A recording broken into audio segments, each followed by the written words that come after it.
Alors, mes amis, j'ai envie de rire en regardant le début de la parole qui dit « La sagesse est resplendissante ».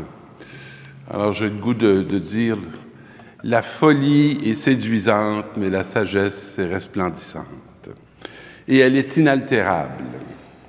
Alors, elle ne fait pas selon les saisons ou ni selon les générations. Elle est vraiment dans une constante. La sagesse, c'est le socle. Elle se laisse aisément contempler par ceux qui l'aiment. Alors, est-ce que notre cœur désire contempler ou notre cœur désire avoir, désire posséder? Elle se laisse trouver par ceux qui la cherchent. Alors, c'est un questionnement très fondamental. Qu'est-ce qu'on recherche? Qu'est-ce qu'on attend de la vie? Qu'est-ce qu'on attend des autres? Est-ce qu'on attend la sagesse? Pas la sagesse des autres, la sagesse de Dieu qui nous est donnée à travers la rencontre des autres. Elle devance leur désir en se montrant à eux la première. Il me semble qu'un moment très fondamental dans ma vie et dans mon histoire et qui a coïncidé avec tout le début de mon ministère a été la rencontre de ces enfants dans une école qui s'appelle toujours Victor Doré et qui existe toujours. À l'époque, on avait encore les possibilités de mettre un prêtre dans un lieu comme ça. Maintenant, c'est plus difficile, c'est transformé. Mais c'est une grâce pour moi de pouvoir bénéficier de ce temps, qui a été un temps, je dirais, de grande fécondité. Et 40 ans après, je suis encore habité par tous ces jeunes que j'ai accompagnés pendant toutes ces années et qui m'ont appris beaucoup plus sur Dieu que j'ai pu probablement leur apprendre moi-même sur Dieu. Des jeunes qui m'ont fait grandir, des jeunes qui m'ont fait approfondir le sens de mon ministère, davantage que j'avais pu faire au niveau de l'université où on recevait des cours très sérieux par des personnes très compétentes. Mais je pense bien que le pape François serait d'accord avec moi pour dire que la sagesse, elle se trouve souvent tout près des petits.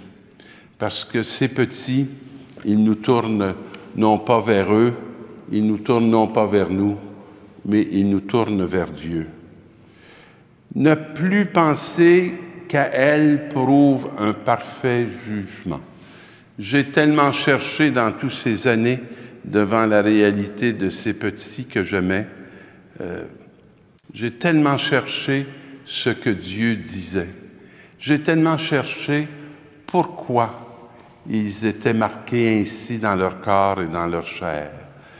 Et j'ai pu reconnaître les traits à travers eux de Jésus-Christ et découvrir le grand besoin que notre monde, qui veut toujours s'accomplir dans des hauteurs factices, j'ai tellement découvert en eux ce que notre monde avait grandement besoin, d'apprendre le chemin d'une humilité, le chemin d'une vérité et la qualité de rapport, parce que c'est ce que j'ai reçu. L'espérance devant la mort. Ça, c'est le titre de notre deuxième lecture. Est-ce qu'on pense que la mort est un point final? Est-ce qu'on croit qu'avec la mort, tout est fini? Alors, j'aime beaucoup cette expression parce que moi, je pense qu'avec la mort, tout débute et qu'avec la mort, tout continue. La mort n'est pas un point d'arrêt. La mort est comme un tremplin qui nous conduit dans un accomplissement qui est surprenant. Nous ne voulons pas vous laisser dans l'ignorance au sujet de ceux qui se sont endormis dans la mort. Il ne faut pas que vous soyez abattus comme les autres qui n'ont pas d'espérance. Jésus, nous le croyons, est mort et ressuscité, et je crois que je vais mourir et ressusciter, non pas par ma force, non pas parce que j'ai plus de grandeur ou de vertu que je ne sais pas qui, mais par la grâce de Jésus-Christ, je vais mourir et ressusciter. Et car sur la parole du Seigneur, nous vous déclarons ceci, nous les vivants, nous qui sommes encore là pour attendre le retour du Seigneur, nous ne devancerons pas ceux qui se sont endormis. Alors, une parole qui se dit avec beaucoup de force, une parole qui affirme les fondements même de notre foi. Ensuite, nous les vivants, nous qui sommes encore là, nous serons emportés sur les nuées du ciel, en même temps qu'eux à la rencontre du Seigneur. C'est un peu imprécis, mais ça veut dire que ce qu'il est en train de nous partager, c'est pas une description, c'est son espérance, parce qu'il n'en a pas une claire vision. Il en a, je dirais, une vision qui est dans cette foi qu'il a reçue de sa rencontre de Jésus-Christ. Alors, dans l'Évangile qui nous parle de la venue du Seigneur, on nous parle de 10 jeunes filles invitées à des noces. Alors, j'aime ça, moi, entendre ça, que je vais être épousé. Et qu'il y a un temps où je serai non pas l'époux, mais je serai épousé par l'époux.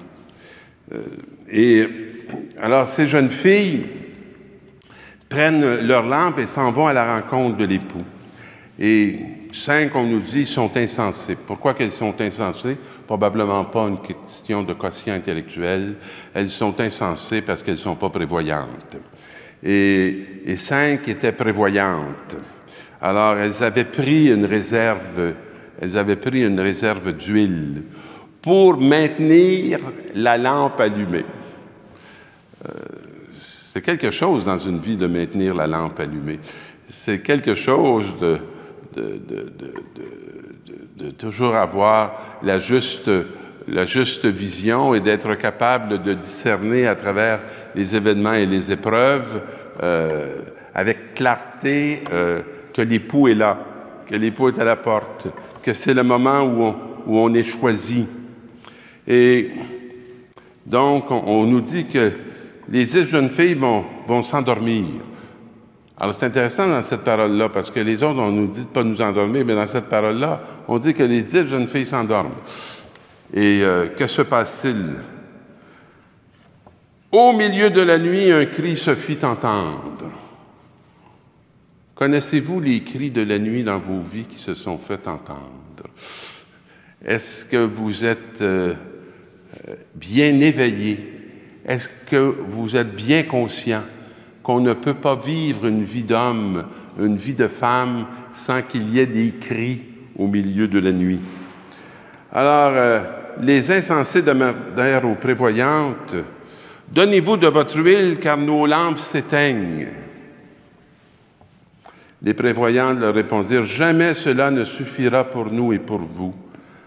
Allez plutôt vous en procurer chez les marchands. » Vous savez, c'est comme si la parole nous disait, ce n'est pas, nos réserves, on ne peut comme pas les transmettre.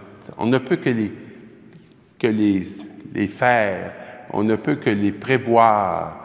Et la prévoyance des autres ne peut pas nécessairement devenir utile pour nous lorsque l'époux se présente. Alors, pendant qu'elles allaient en acheter, l'époux arriva.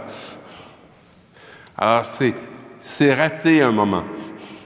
C'est passé à côté d'une heure de Dieu. Celles qui étaient prêtes entrèrent avec lui dans la salle des noces et l'on ferma la porte. C'est pas un rejet, c'est pas un abandon, c'est une réalité. Plus tard, les autres jeunes filles arrivent à leur tour en disant « Seigneur, Seigneur, ouvre-nous » Il leur répondit « Je vous le dis, je ne vous connais pas.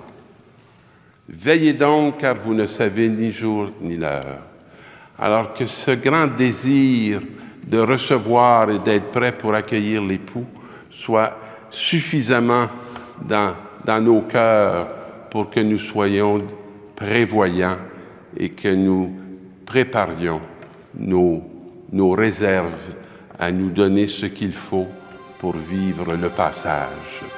Bonne semaine, mes amis.